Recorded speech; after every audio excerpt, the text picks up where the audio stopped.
My hair is doing this weird like springy thing. Whatever. Um so yesterday I was followed and filmed in a store on campus at Berkeley, and it was really weird and it was really crazy because personally that is something that has never happened to me before, although I have heard stories of, I'm gonna make it a race thing, like black people being followed and filmed in stores because people think that we're stealing or like whatnot. Anyways, the story of what happened from my perspective was this.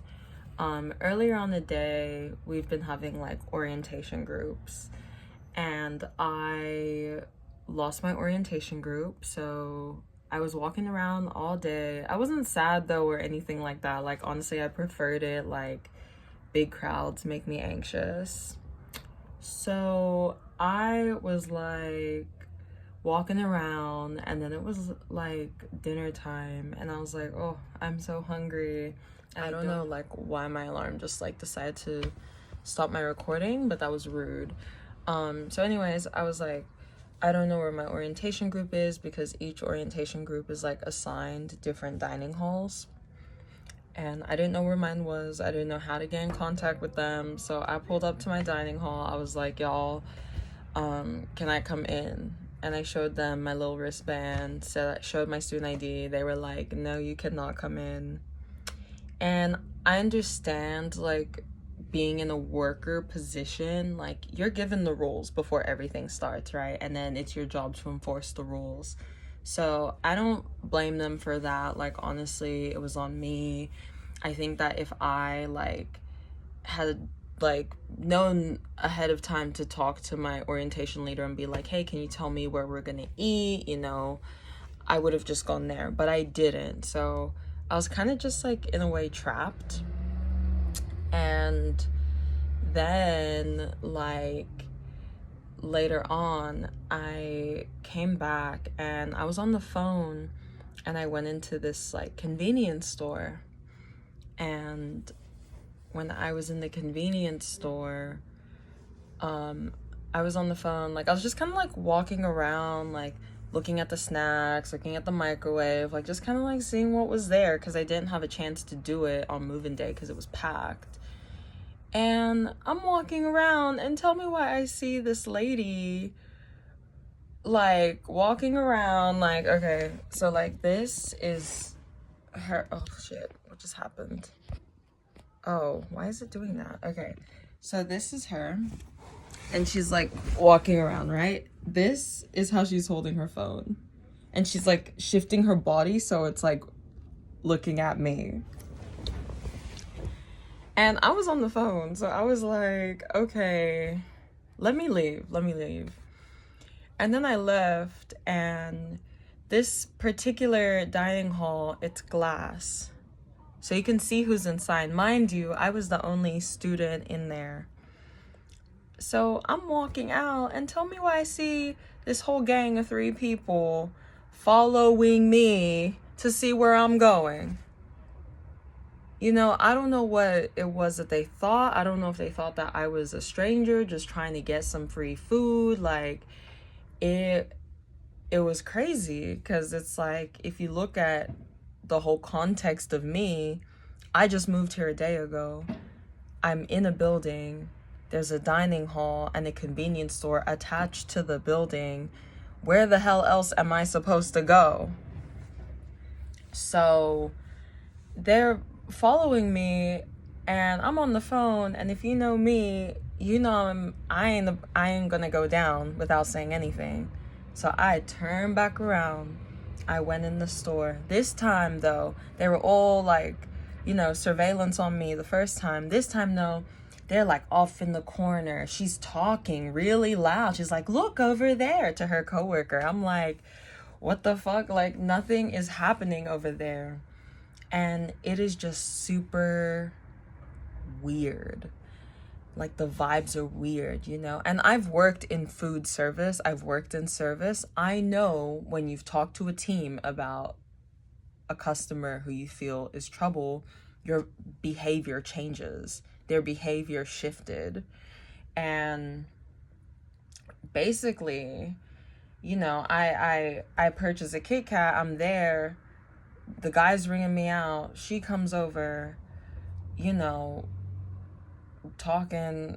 I just ask her straight up. I'm like, excuse me, ma'am, were you recording me earlier?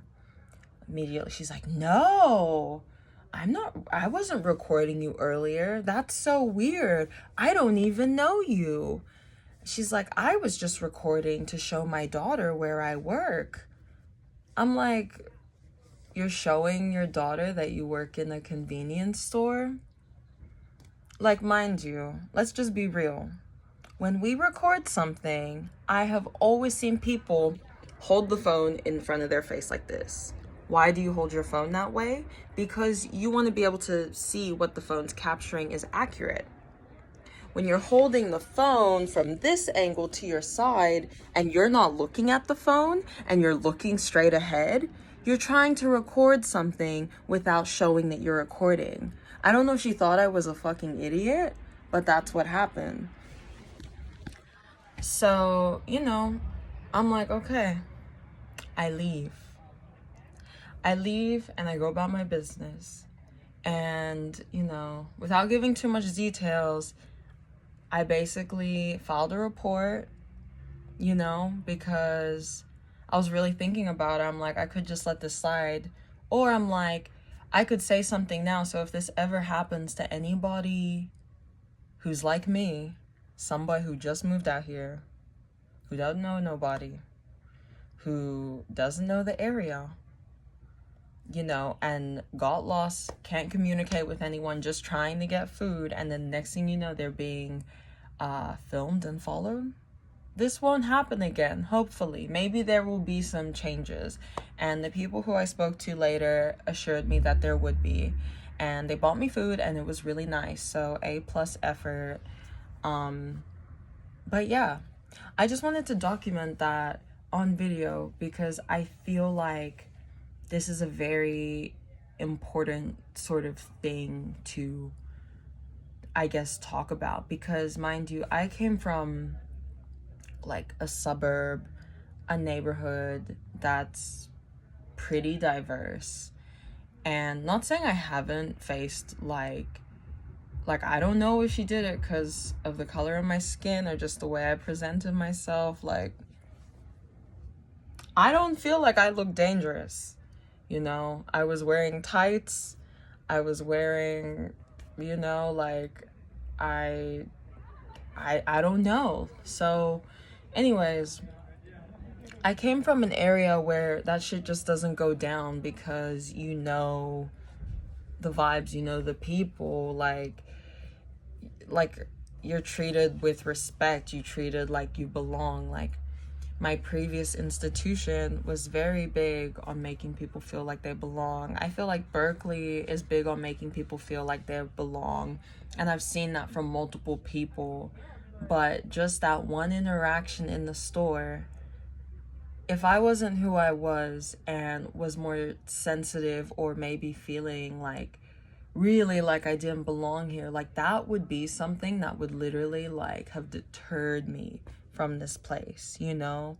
That would be something like if I was a Black student here, you know, and maybe like I felt some type of way and then that happened, like, I mean, I am a Black student here, but like if I was someone who, I don't know, just felt like more nervous about that type of like interactions and energy, that really could lead to me like leaving the school, you know, or just feeling like I don't belong. So I don't know. It's just like really crazy that you can literally still be in a place like my accomplishments, my hard work like got me here, and then to just be treated like I did something wrong just because I exist. Like, it's crazy. And it was my second day, like. So anyways, just wanted to share that story. Take from it what you will. I thought it was interesting. But yeah, I don't know. I'm still happy to be here though. So yeah. Also, book I'm reading hood feminism. It's great. I picked that up today because I felt like maybe I would relate in some way to it. I don't know. But yeah, end of vlog.